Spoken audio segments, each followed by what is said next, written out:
Ang layunin po natin dito ay gawan ng polisiya ang paggamit ng social media platforms. Dapat po meron tayong disiplina, meron tayong code of conduct, meron tayong ethics sa paggamit nitong social media. Hindi yung pagbukas mo ng social media, magmumura ka.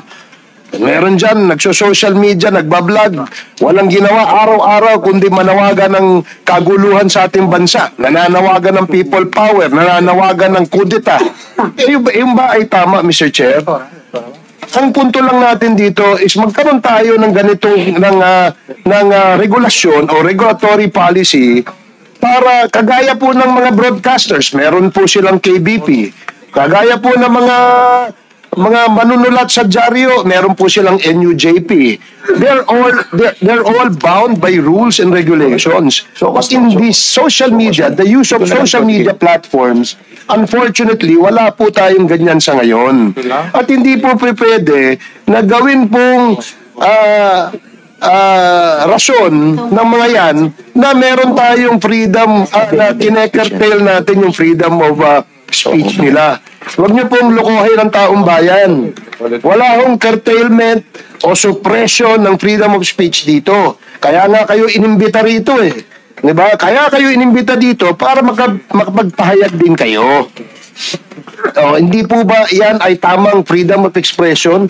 Ba't ngayon nagpapadala kayo ng mga sulat na hindi kayo pwede kasi hindi kayo naniniwala sa layunin ng pagdinig na ito? Wag po kayo magtago sa mga ganyan. Ang tatapang nyo, sabi nga ni Congressman Abante, in the advent of social media, suddenly Filipinos become political analysts. They become journalists. They become experts. We need your wisdom. Diba? Kayo, ang gagaling nyo magtuligsa eh.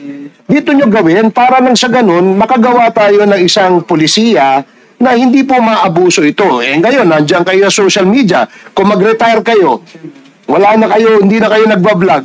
Paano kaya yung mga susunod na mga vloggers? Yun lamang po ang layunin natin dito. Kaya wag kayong magdahilan na hindi kayo nagpupunta rito dahil hindi kayo pupunta dito kasi hindi kayo naniniwala sa layunin ng investigasyon na ito. We want to craft a policy, a remedial legislation so that there will be discipline and code of ethics in the practice and use of our social media platform, Mr. Chair.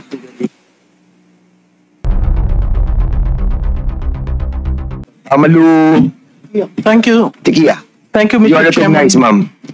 Good afternoon, Mr. Chairman and your honors. Thank you for your invitation for me to, quote, share your knowledge and experience with social media with the end in view of promoting accountability, authenticity, and digital well-being.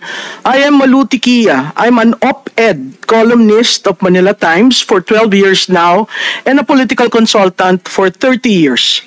I spent my young productive years in the Senate in 1987 to 1989 and in the House of Representatives from 1992 to 1999. I am appearing before you today to honor that institutional tradition. How do I use social media channels?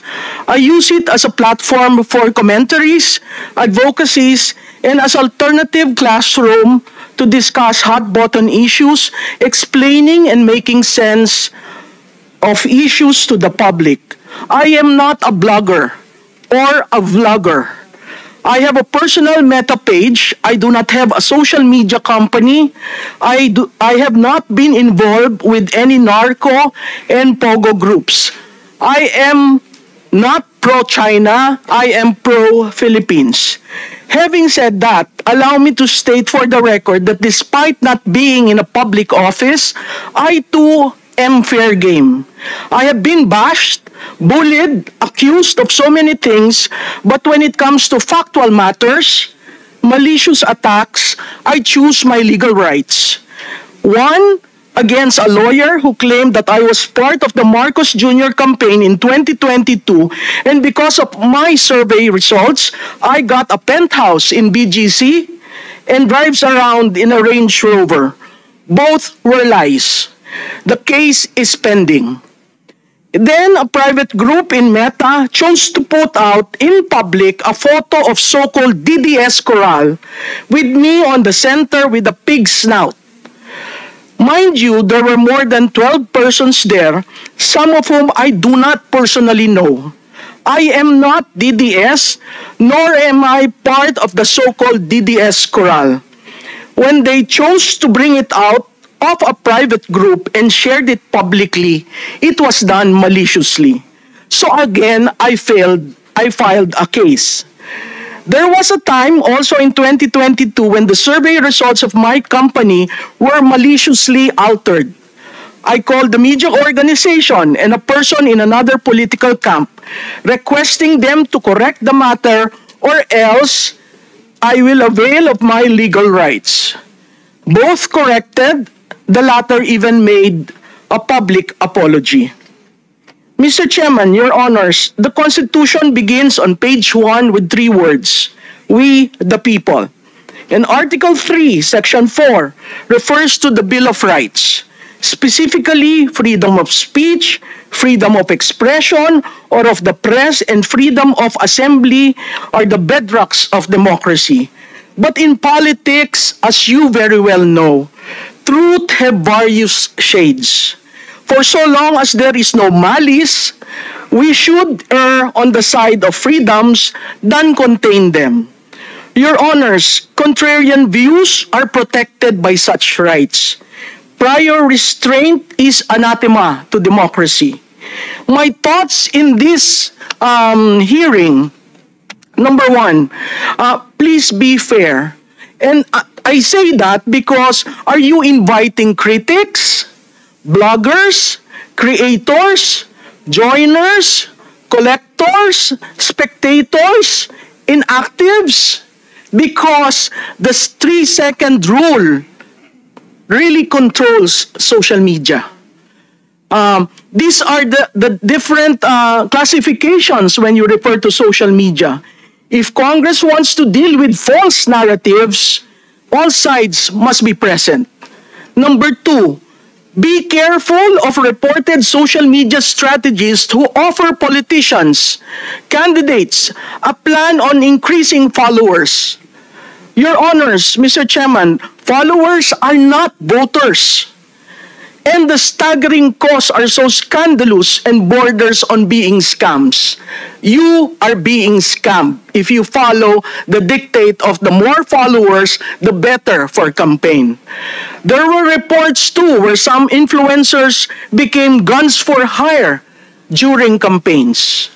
Number 3, Congress, and I am being, a lot of people are asking me not to say this, but I am sticking my head out here.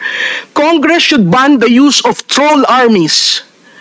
Troll farms represent a significant challenge in the digital age, blending cyber warfare with psychological manipulation. Addressing them requires technological innovation, regulatory frameworks, and public awareness to safeguard democratic discourse. I am happy to note that these committees started with the pioneering work of Dr. Jonathan Ong and Dr. Jason Cabañez, entitled Architects of Network Disinformation. Number 4, near January 20, 2025, the inaugural of the U.S. President, Meta ended fact-checking and replaced it with community notes, which X was an early adopter of. This is an evolving matter that we need to consistently be aware of, as well as AI and deepfakes. Congress should study what has been done in various countries that have implemented measures to ban or regulate the use of troll farms and coordinated inauthentic behavior, especially during campaigns and elections. I am referring to some 11 countries here for you to consider. As far as EU is concerned, they came up with the Digital Services Act and the Code of Practice on Disinformation. The US has Honest Ads Act. Germany has the Network Enforcement Act.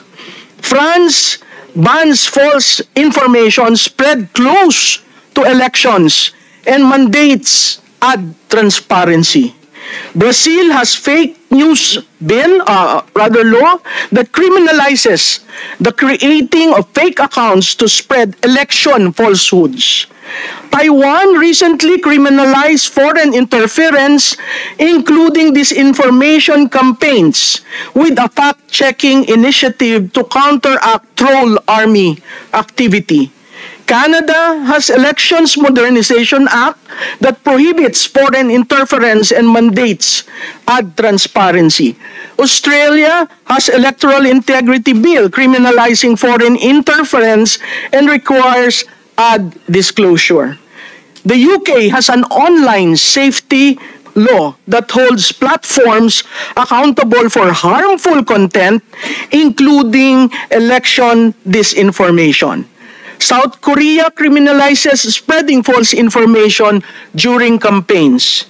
And Singapore, which was mentioned a while ago, allows government correction and removal of falsehoods. The 3-second rule is the controlling law in social media. And because of that, legislation has to be circumscribed and made quickly so that for the 2025 elections, we remove the disinformation effect of the troll farms. Thank you, Mr. Chairman, and your honors. Mr. Chair, just a clarification if... Go ahead, Congressman Barbers. Thank you, Mr. Chair. I'd like to address this clarification to Ms. Malu Tikia. Malu, para lang sa kaalaman ng marami, ang objective o layunin kasi nitong committee hearing na ito ay magpasa ng mga batas, no? Gaya ng nabanggit mo sa ibang bansa na kung saan ay merong mga batas, no, to protect, no, yung the people from online scams and others, no, and other illegal activities that is being done in the cyberspace. Dito sa atin sa ngayon, Malu, no, marami kasing mga vloggers, habang tayo ay naghihiring ngayon, ang komentaryo ay sinasabi nila na we do not respect that committee hearing kasi yung hearing na yan suppression ng aming freedom of speech or freedom of expression. Hindi kami naniniwala na ang layunin niyan ay para gumawa ng batas. Since you are here, I'd like to get a categorical opinion from you na ikaw ba ay naniniwala na tama lang na tayo ay gumawa ng batas para magkaroon ng disiplina, magkaroon ng regulatory framework ang ating bansa sa paggamit ng social media? Sir, to directly respond to Congressman Barbers, yes. Okay. For the simple reason that the decency of the space has been crossed so much. So yes. There are statements that are being issued that are slanderous or libelous, correct? And you agree with me, no? Yes, sir. Okay, so marami kasing ganyan Maaring hindi nila aaminin o hindi sila informed, no, kung ano na yung kanilang limitasyon sa paggamit ng social media. Kasi yun na nga ang sinabi ko kanina, no, when you open your social media account, sometimes makikita mo may nagmumura. Diba? May nagmumura. May name calling. They resort to name calling. They call politicians, they call people by other names. Na insulto nga minsan di ba? Meron naman dyan nananawagan ng kaguluhan sa bansa. And these are the things that we want to check. Yan po, kaya yung mga nanonood doon ng mga vloggers na walang ginawa, kundi magmura, they've crossed the line of decency doon papunta sa criminal act of being libelous or slanderous. So, yun ang gusto nating linawin. And I'm glad that Professor Malu Tikia is here to agree with this committee's objective in coming up with this legislation, remedial laws or legislation that can be used by the country, and of course, people will benefit. Tama?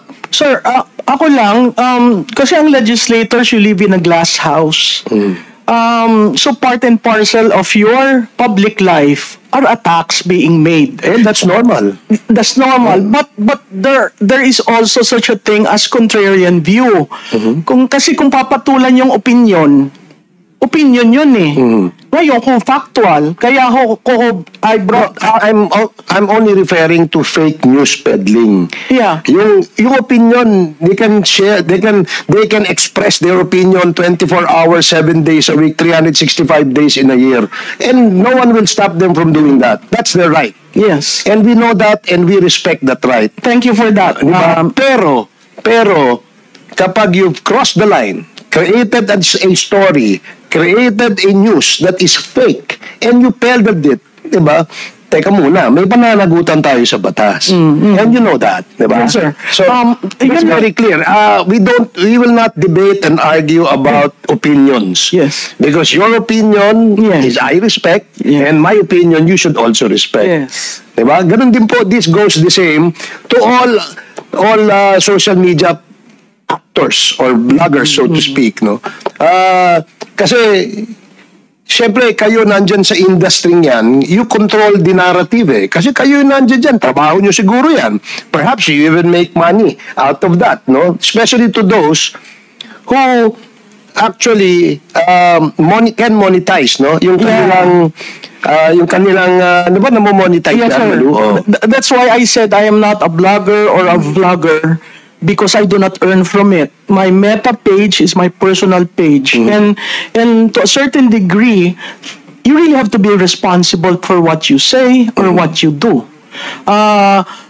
Yun lang, sir, siguro sa legislation, really you have to look for a definition on fake news.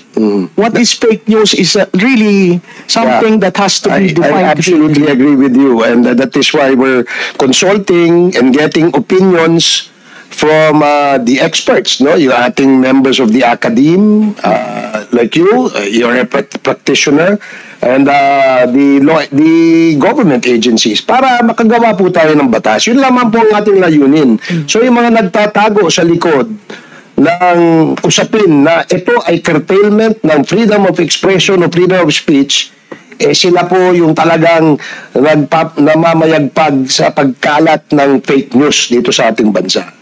Mr. Chairman, the fact that I agreed to appear and honor your invitation, and I was given the chance to say what I want to say. I don't think that is curtailment of my right to express. And you're a perfect example and manifestation that indeed there was no curtailment of freedom of expression and speech in this committee hearing. Yes, Your Honor. Maraming salamat, Malu. Thank you. Thank you, Mr. Chair. Si Miss Ellen Tordesillas, President ng Vera Files. Ma'am, you are recognized. Magandang hapon po, Chairman Fernandez, saka yung mga co-chairs itong sa Joint Committee, at saka lahat na, the Honorable Congressman here. Ako po si Ellen Tordesillas, isang journalist.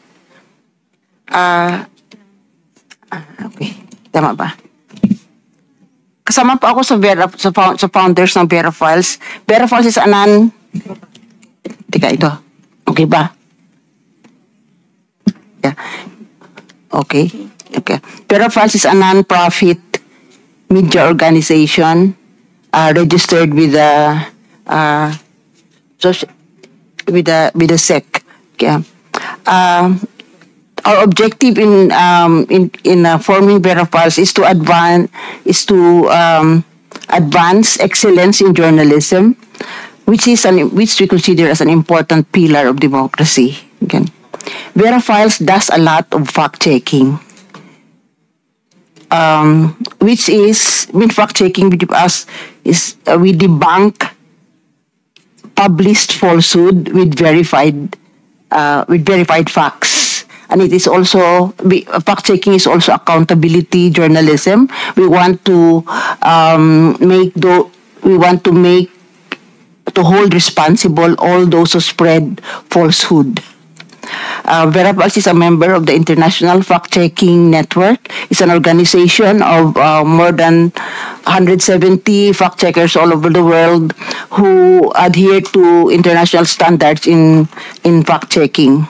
Verify is also a third party fact checker of Meta, Facebook here in the Philippines. As a third party fact checker of Meta, we don't block, we don't delete falsehood that are proliferating in the platform. We identify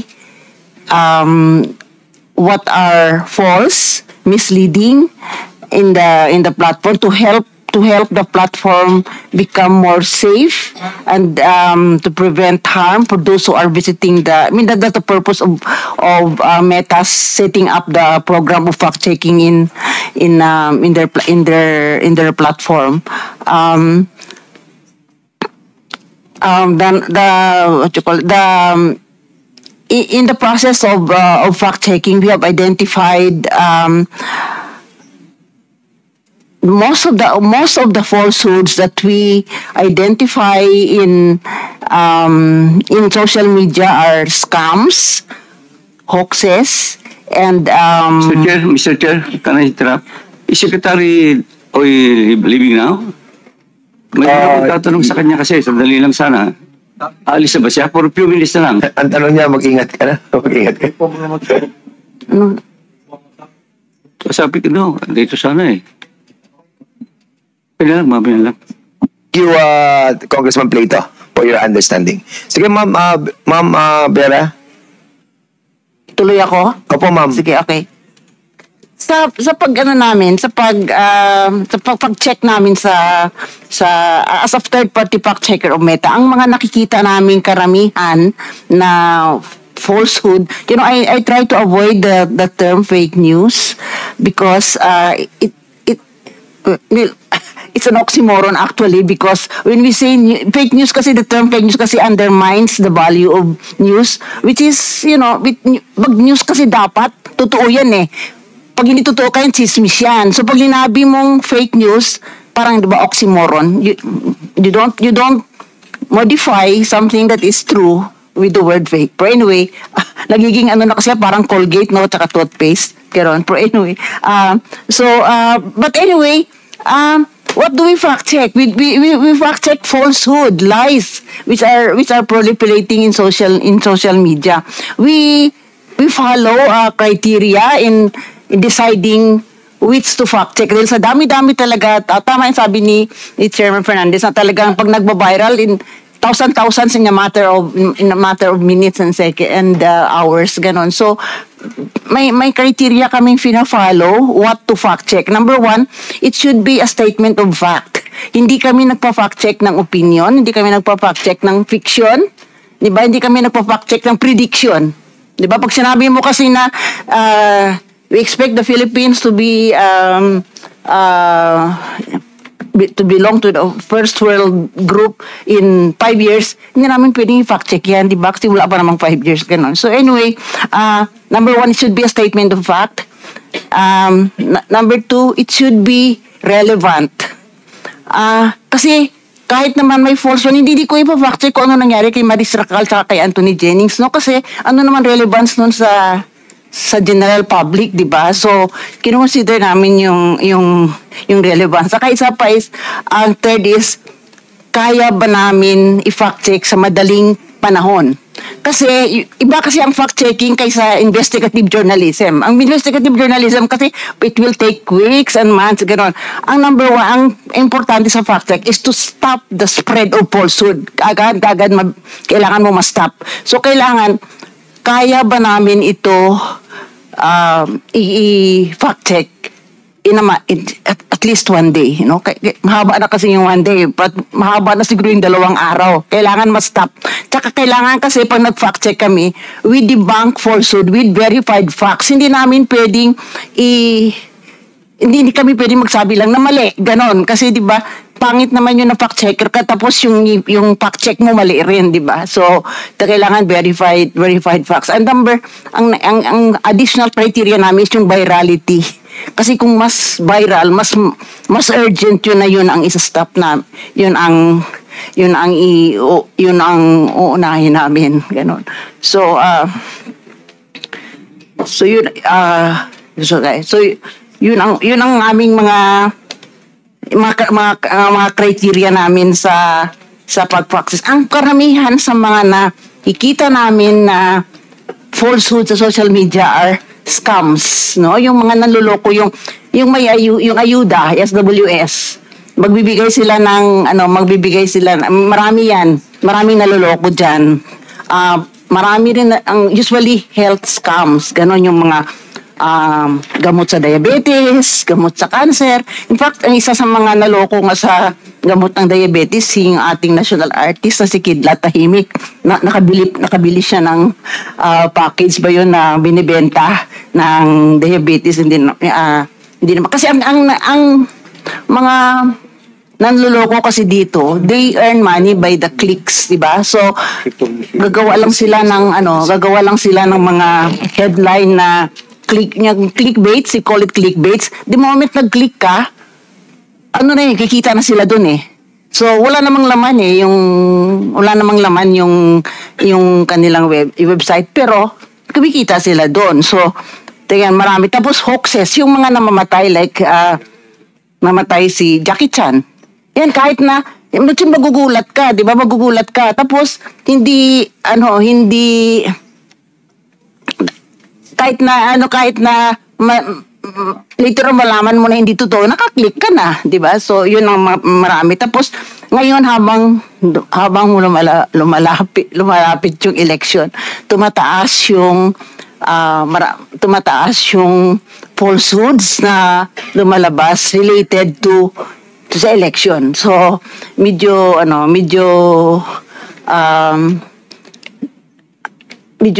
kasi 'di ba yung ang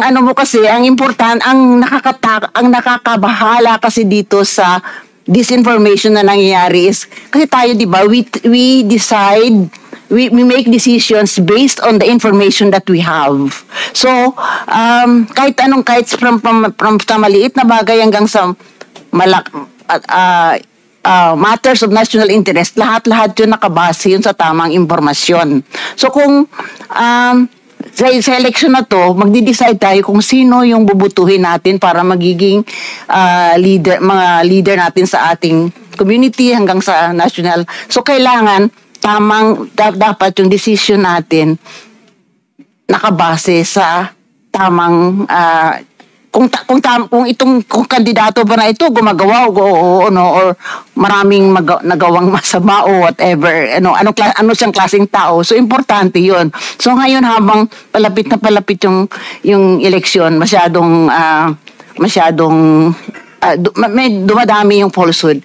So as third party fact checker ng Facebook, kasi maraming nagagalit sa amin dahil akala nila nagbablock kami ang nagdi-delete ng mga post. Hindi nangyayari yun.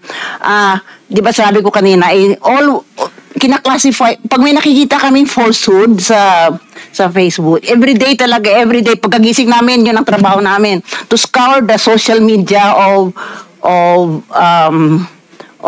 false and lies that are proliferating in the platform. So, ginagawa namin, so yun, may proseso kami. May proseso kami para masigurado na yung aming fact check ay nakabase rin sa facts, ganon. So sinasubmit namin sa Facebook yon. Ang Facebook ngayon ang magde-decide kung anong action ang gagawin nila doon. Ang ginagawa ng Facebook usually is binababa nila yung false na yung maling post, binababa nila sa kanilang feed. So, ibig sabihin nun, kung i-click mo yan, hindi na yan basta-basta magsispread. So, ang mangyayari dyan, malilesen yung kita kasi hindi na yan basta nakikita, malilesen yung kita nung nag-post nung maling, ng maling post. Ganon. Tapos, tapos pag kinlik mo yan, pag kinlik pa niya para i-share sa iba, may lalabas na advisory na this post has been tagged by Vera Files as false. Tapos kahit yung beneficiary, yung target na papadalhan niya, magkakaroon din ng ganong notice. So pero nandyan pa rin sa platform yung kanyang post kasi hindi sabi kasi ng Facebook freedom of expression kaya hindi nila yan dinidelete. Pero sa katagalan pa rin pag tumagal ka rin na palagi ka na lang pina-flag namin, darating na rin yung oras na Facebook magde-decide na rin yung Facebook na yung account mo siguro medyo maapektuhan yung account mo. Pero hindi Miss Ellen, may tanong lang po ako sa inyo. Ilan po kayong mga fact checkers sa buong Pilipinas? Dalawa lang kami dito ang Ano po isa? Facebook. Aside from Vera Files. Vera Files Rappler. Saka Tapos Rappler po. yung sinasabi ko kanina yung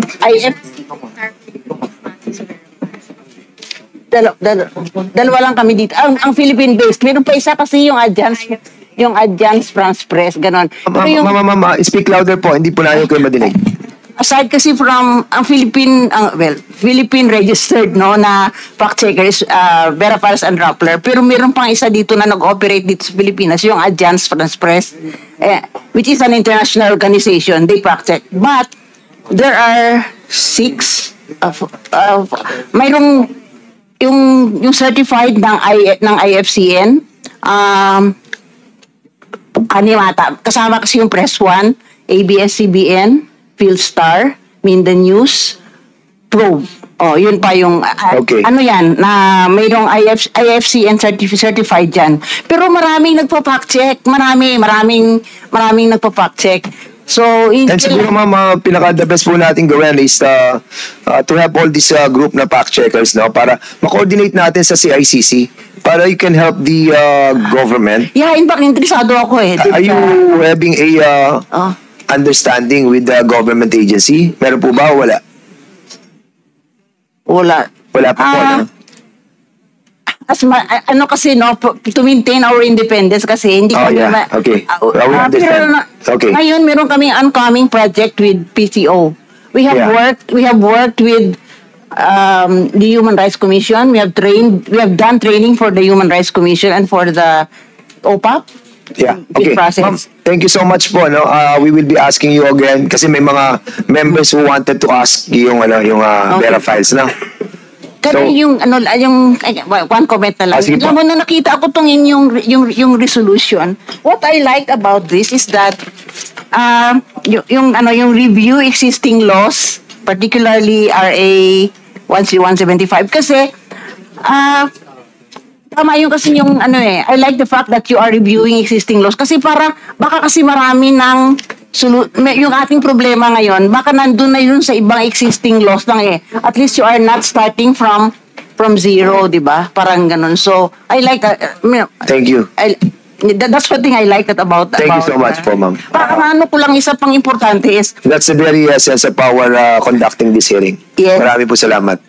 yung isa lang kasi yung fact check, the fight kasi against disinformation should not only be the responsibility of professional fact checkers. It should be responsibility of each and every one of us, So we try to train as many people as possible to how to detect how to spot fake news.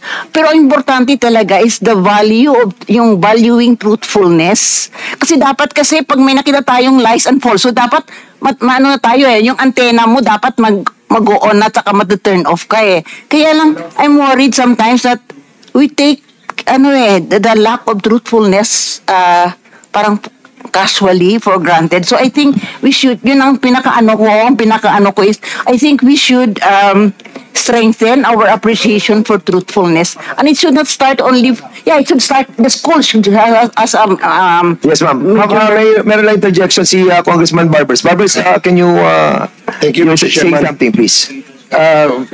We appreciate Ma'am Ellen yung iyong comments dahil gaya rin po ninyo, gusto rin po natin na puro katotohanan din yung nababasa, nakikita, napapanood sa social media. Matanong ko lang po kayo sa inyong personal na opinion na Miss Ellen, ano ba ang opinion nyo tungkol sa mga vloggers? Kaya sinabi ko kanina, I'm a journalist. Yeah. Kasi merong mga journalist na nagbablog, di ba? But blogging does not make you a journalist. Yun kasi as a journalist kasi, we adhere to the core values of journalism, which are truthfulness, fairness. Meron po kayong code of ethics, di ba? Yes, Meron po kayong oo. code of conduct. Tama? Dito ba sa social media vlogging, naniniwala kayo na kailangan natin lagyan ng code of conduct or at least man lang merong ethical standards Dapat. ang gumagamit? Okay, salamat po ma'am. Yun lang po ang opinion na gusto namin marinig sa inyo. Thank you. Kaya sige, yun salamat din.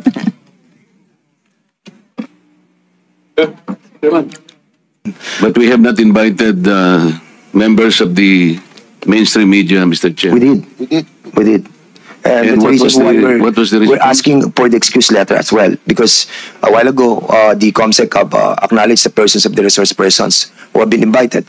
Did we invite, Mr. Chair, Philippine Inquirer and Philippine Star? COMSEC, can you please reply to the query of the good gentleman from Taguig Party List? Thank you, Mr. Chair. Philippine Daily Inquirer was not invited, Mr. Chair. How about Mr. other Chairman. social media? How about some other major media outlets? Philippine Star, Mr. Chair. Mr. Chair, KBP was invited, kapisanan ng mga broadcasters sa And the president of the Pilipinas. KBP is here? Yes, sir. Okay. Did that satisfy the query of Congressman Marcoleta? Because I think, Mr. Chair, even the not only the social media are supposed to be invited, but also the mainstream media. I am personally victimized by these two popular newspapers, broadsheets. May I cite a particular example just to dramatize, Mr. Chair? Yeah, Mr. Chair. Kaya importante lang sana. Gusto ko rin sila marinig ko nandito. What's the point of order? So what's the point of order? We're still in checking all the invitations that was sent to all the invitees. At the same time, Mr. Chairman, some of those invitees are not present. And with regards to the query being made by Congressman Coleta, I do believe that he has a basis for that. And since, Mr. Chairman, the COMSEC has confirmed that indeed Philippine Daily Inquirer and Philippine Star are not invited into today's hearing. Since Congressman Marcoleta is not a member of this committee, may I respectfully move, Mr. Chairman, that in the next hearing, we will invite Philippine Daily Inquirer and Philippine Star to expedite discussion, Mr. Chairman. So move, Mr. Chairman. May I know, Mr. Chair, why Wait. Order. By Congressman Paduano, and we have to tackle first the motion. Huh? No, we have to tackle the motion. I That's second what, the motion. and there's that was duly seconded. Any objection? Hearing none, the said motion is now approved. So, Congressman Marcoleta, your query is valid. Unfortunately, I think it's the fault of the COMSEC for not inviting, because you have to consider as well that we have invited so many already for the bloggers. It was like 40, and we cannot accommodate everybody. And there's a reason why your query is so valid that we will be inviting them in the next hearing. And at the same time, having said that, your story about being victimized of those two broadsheet can be tackled in the next hearing. So the next item. Mr. Chair. Yes, you have the floor right now, Congressman. I just would like to find out if Miss Elizabeth Joey Cruz, aka Joey DeVere, Fivre, was invited. Congressman, If he was invited, Mr. Chairman, we'd like, Once I'd again, a like point of order, Mr. Chairman. what's the point of order? Once again, Mr. Chairman, the floor is still with Congressman Marcoleta, and is she okay na po ba? can you, Congressman Marcoleta, with regards to the query, that I move to invite Philippine Daily Inquirer and Philippine Star. Yes, And yes, it was yes. approved. Well, actually, I have already taken action. I know. The But query of the floor is still with Congressman Marcoleta, and I asked personally Congressman Marcoleta to the chair if he is satisfied with the motion that I have made, Mr. Chairman. And after that, siguro, let's proceed with another member of the House of this committee. Congressman Marcoleta, please. Thank you, Mr. Chair. I still have to include another aspect of inquiry. Kasi hindi lamang po yung social media at saka yung mainstream media. I was also personally victimized by certain survey firms. Nagsasurvey po sila. For example po, yung SWS, kailangan sabihin ko na po. Nag-survey po sila ng third quarter survey last year. And they listed 40 names, senatorial preferences. Nandito po sa akin, ibibigay ko po yung kopya po, reference ng ating committee. There are 40 names mentioned and indicated in that list. Ito po, Mr. Chair. Gusto ko lamang pong emphasize na dito sa 4 na pong senatoriables po na kanilang ginamit dito sa survey na to, meron pong 6 na relatively unknown. Babasahin ko po ang pangalan. Adonis Jerome, Andamo Jocelyn, Arambolo Ronel, Doringo Mimi, Floranda Mori, Danilo Ramos. Meron po naman 7 na sikat, Mr. Chair, pero hindi naman nagpahayag po ng pagtakbo bilang senador. Andyan na po si dating Pangulong Rodrigo Duterte, dating Senador Franklin Drilon, dating Senador Richard Gordon, Harry Roque, dating Vice Presidente Robredo Maria Leonor, at saka po yung ating Secretary of Defense, Gilbert Chodoro. Pero po malinaw dito, Mr. Chair, hindi po nila ako nilagay dito sa 40. Pero no pong yung outcome pong ito ipalabas nila, number 36 po ako. Paano po mangyayari na ako po ay magiging number 36, hindi naman po kasali rito? Ito po yung klase ng mga manipulative surveys na pinaniniwalaan po ng mga tao. Sana po hindi na lang nila ako sinama sapagkat wala naman ako rito.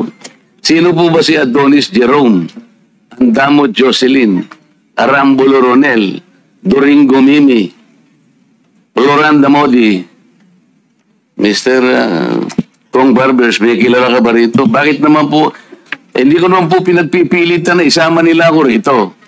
Ang problema, hindi po ako kasama, Mr. Chair, pero nilagay po nila ako doon sa resulta, number 36 ako. Hindi naman po tatama ito. Ito po yung gusto nating i-address lahat. Hindi lamang po social media. We understand that your predicament, Thank you, Mr. Chair. Congressman Marcoleta. Bibigay ko po yung kopya para sa referensya the po. presentation also doesn't believe that because on my own assumption, nasa top 5 ka. So, Mr. Chairman, Top 5 Chairman, just Mr. Chair. kidding aside. No. Mr. Chair. Kidding aside. We have to tackle that issue as well, that being espoused by Congressman Marcoleta. So we will be inviting over in the next hearing, what survey firm is that? SWS and the Power Station. Ilan ba yan? Ito lang muna yung nakita ko. Yes. At saka yung Manila Broadcasting Corporation. MBC. Because in the House resolution itself, the House resolution number 2147, it clearly states, social media lang. Yeah. Media lang eh. Oh, kaya yun lang yung topic natin. But we cannot, we are not delivered. No. Congressman Barbers, you have delivered in your privilege speech a wide, comprehensive approach on this matter. That And I is think correct, Mr. inviting over the survey firm is also correct. yeah, maybe we Because can we are tackling expand. not only the House Resolution number 2147, we're also tackling 2 privileged speeches that was delivered by you. So I think may basis po yung kay Congressman Marcoleta. Okay, and at the same time,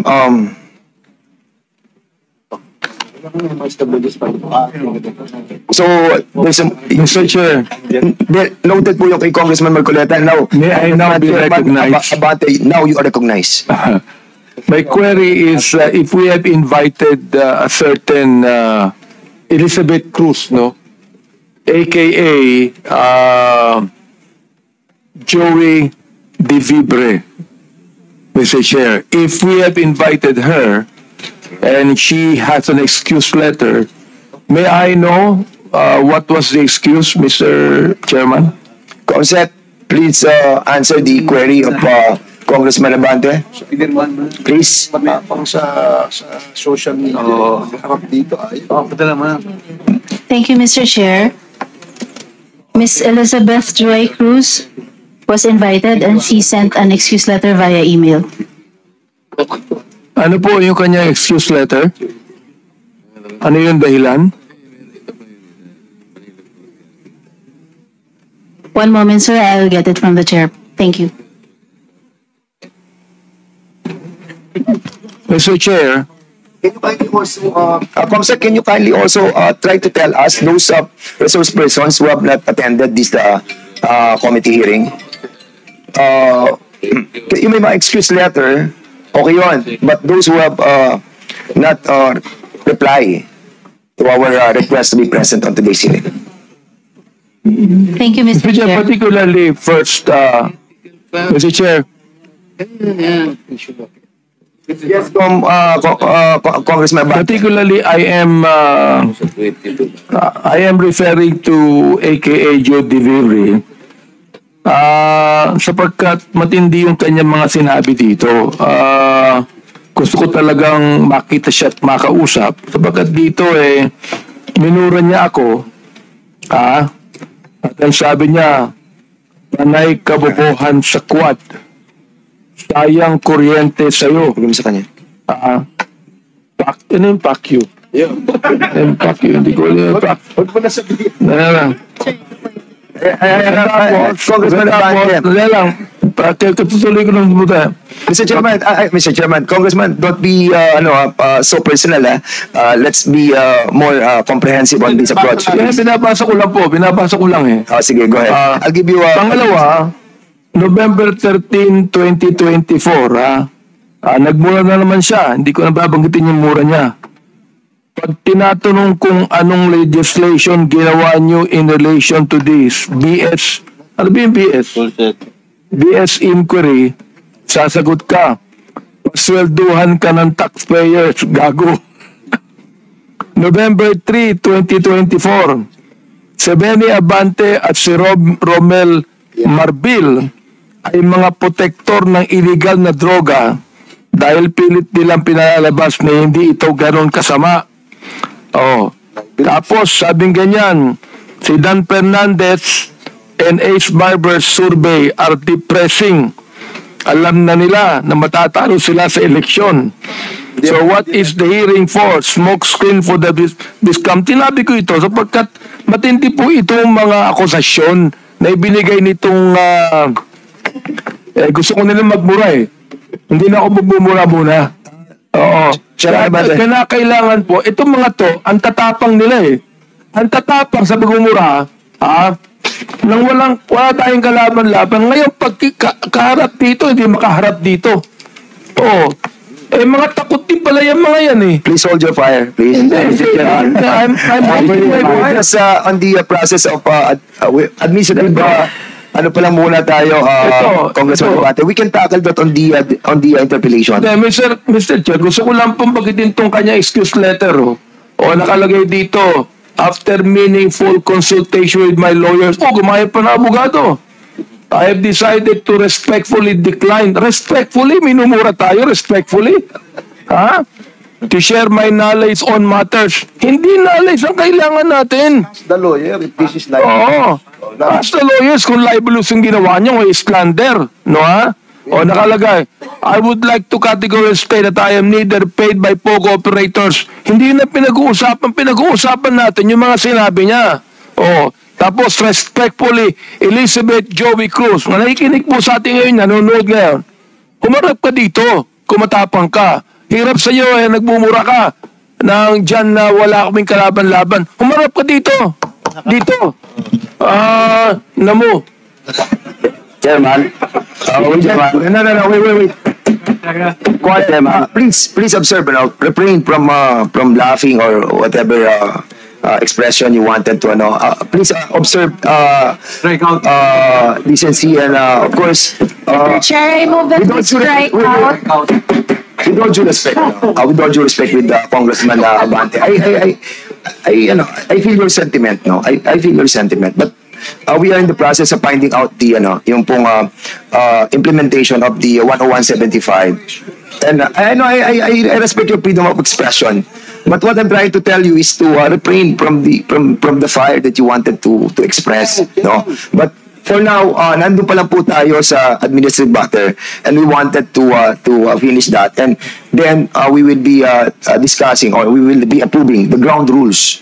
Wala pa po yung ground rules, and kaya nga po doon sana yung kay Chairman Abante papatak yan sa ground rules. Anyway, having said that, siguro we'll proceed to the next item. Mr. Chair, is to approve.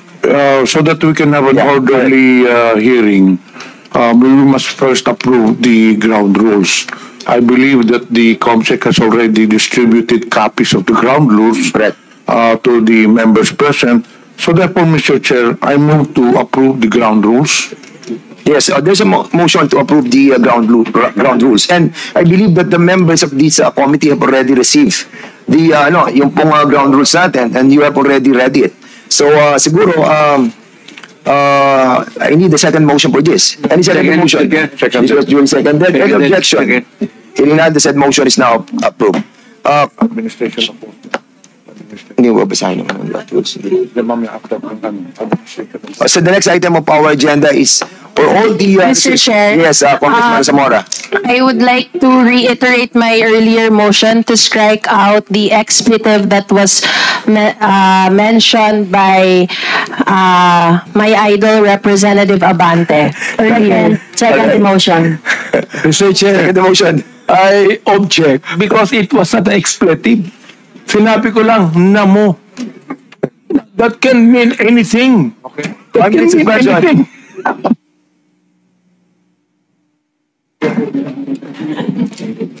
Hearing resume.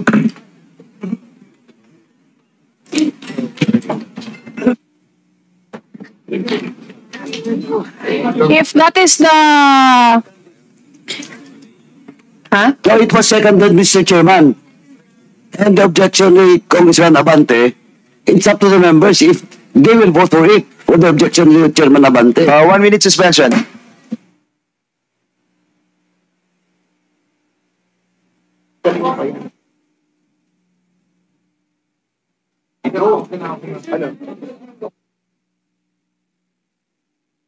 Okay na.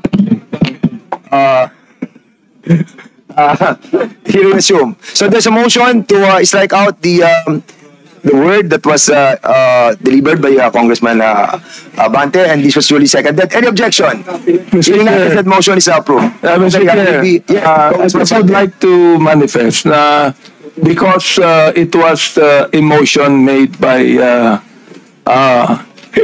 she's just like a daughter to me because her father is a very good friend of mine. So I would like to withdraw my objection, although it is not actually an expletive. Yeah. But I'm withdrawing it for the sake of the motion, Mr. Chair. So the next item of our agenda is the administering the oath of the resource persons. Those who have been invited to attend this committee hearing, please stand up, and the COMSEC is hereby directed to administer the oath of the resource persons.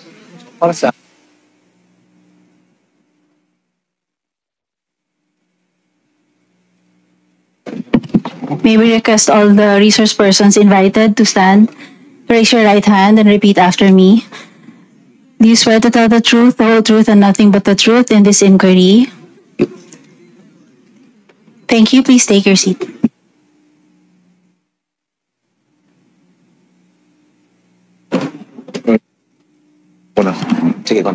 Mr. Chair, once again, we would like to have an orderly proceedings of the hearings.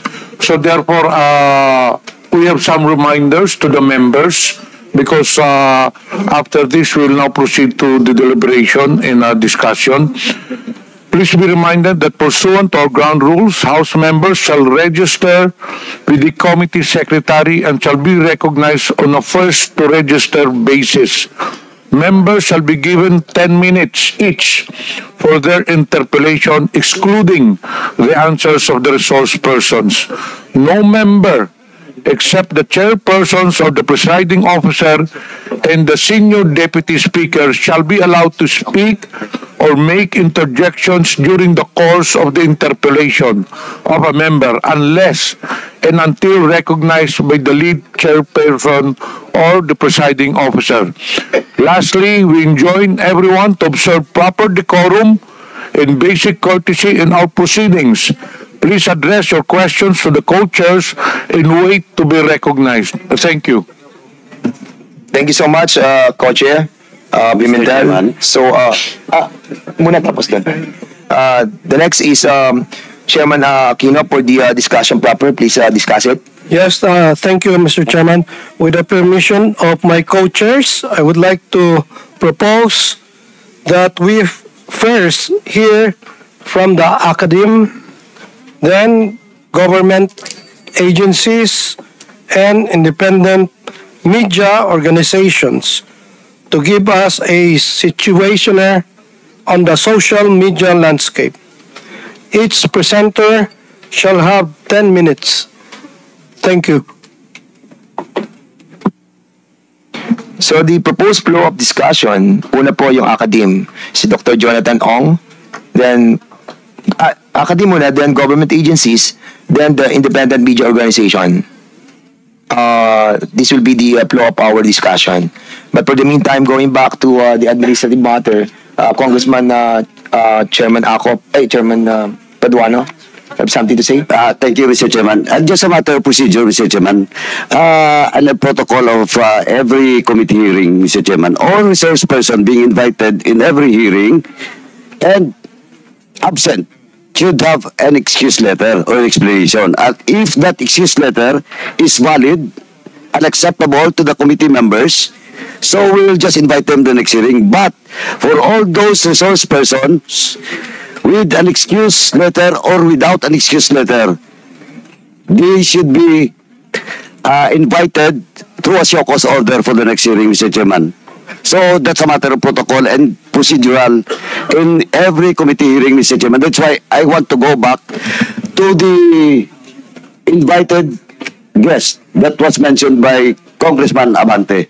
And it's up to Congressman Abante that what will be the next step for this committee for his or her invitation in the next hearing. I just want to make it clear, Mr. Chairman, that all invitees who are not present in today's hearing the committee should have a proper disposition with regards to their invitation, Mr. Chairman. Thank you, Mr. Chairman. So what's the pleasure of the body? Mr. Chair, in relation to what Congressman Paduano said, may I know if we're going to invite again those social bloggers? What's the pleasure of the body for those who have been invited and have not written us any excuse letter? Well, to me, Mr. Chair, to me, Mr. Chair, yes, go ahead. Let us invite them again. If they don't show up or make an excuse letter, then I'll make a motion that we issue a show cause order on them. So there's a manifestation by Congressman Abante that those who have not written any excuse letter will be invited again in the next hearing. Actually, hindi to motion, but it's a procedure that is being governed as, no? So, doon sa mga resource persons na hindi po nakarating, na hindi nagpadala ng mga excuse letter, you are being invited again in the next hearing. And for those who have written an excuse letter, what is the pleasure of this body on the excuse letters that they have sent us? Because they have written as letters. Mr. Chairman, kasi po, in our procedure, depende po sa content ng excuse letter if it is valid or not. That's why, I suggest, kaya lang, tumatagal tayo dito. Yeah. I suggest sana na we will discuss each and every excuse letter. Kasi magkaiba po reason at saka content ng letter. Correct. Diba? For example, in the case of the person that was mentioned by Congressman Abante, ganon po yung sagot niya. Shall we invite her? Babae ba? Shall we invite her again or issue a show cause order? For me, Mr. Chairman, that is offensive and we should also issue a show cause order for her. And we will not just invite her in the next hearing, we will issue a show cause order for that person. Mr. Chairman. According sa, okay, thank you so much for that, Congressman Paduano. According sa Section 9 of our rules, witnesses will be granted more than two postponements of appearance before the